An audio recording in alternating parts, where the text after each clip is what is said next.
second plane hit, we came out of our meeting and into the parking lot, and we were standing looking at the buildings. When this thing happened, I didn't want to be anywhere else. I couldn't get here fast enough. Like the firemen, it was like, I have to be there. That's where I belong, right there. There are people that are hurting. There are people that are in need. And this is where the church needs to be. But when it first happened, I was just so stunned I couldn't speak, couldn't pray. The prayers wouldn't come. Since the disaster at Ground Zero, they feel like they've been violated. When those planes went into those buildings, and on that day, precious people, thousands of innocent lives were lost. There was not some vindictive God in heaven who was fulfilling some grudge and allowing innocent people to die those deaths.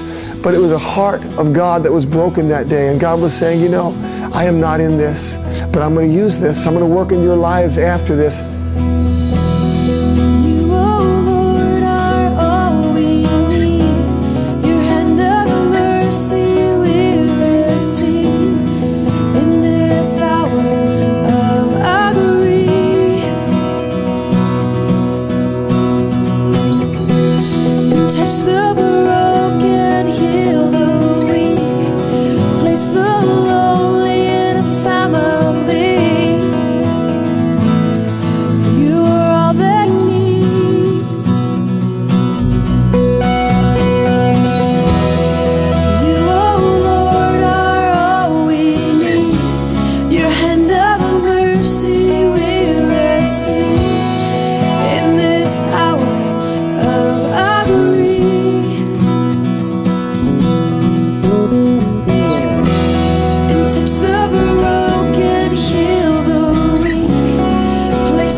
Shining light upon the shore, your love will shine brighter than before. And in the great darkness of this hour, our nation will come to know your power.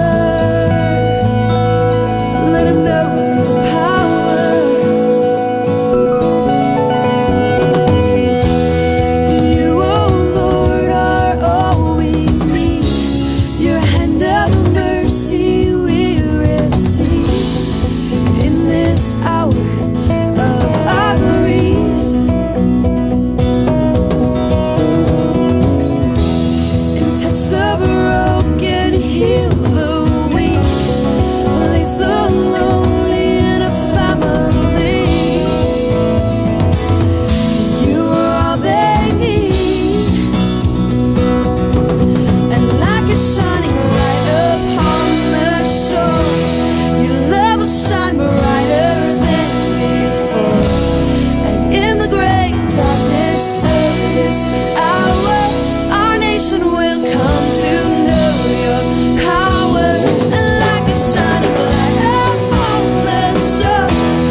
When the families came in and would be standing on the viewing platform, and you could see the hurt, you could see the pain, they'd be weeping and crying, that would well up a lot of emotions in me.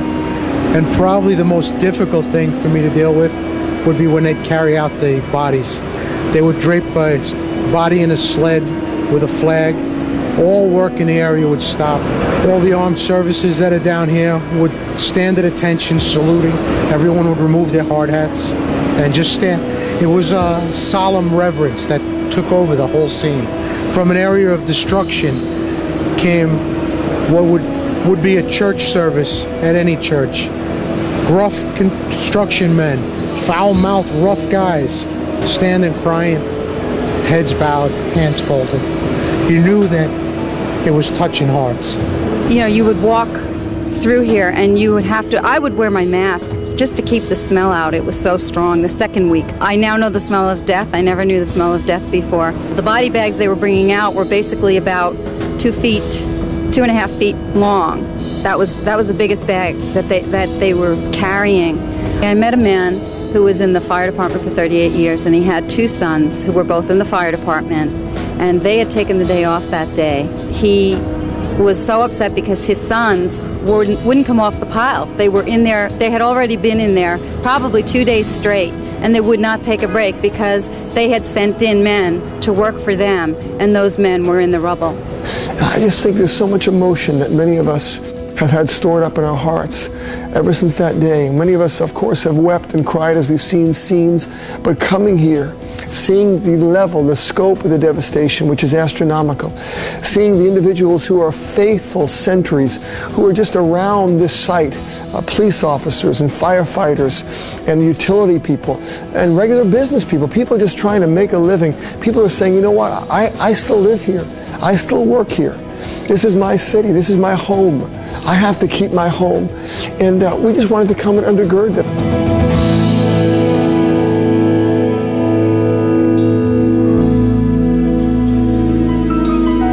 Like a shining light upon the shore, your love will shine brighter than before.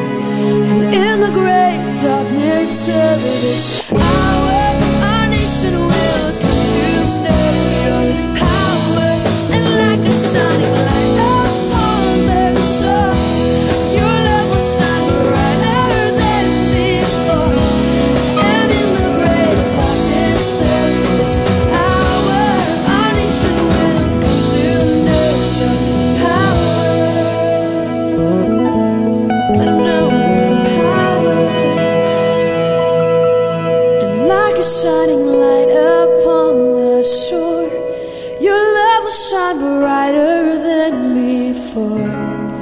And in the great darkness of this hour, our nation will come to know your power.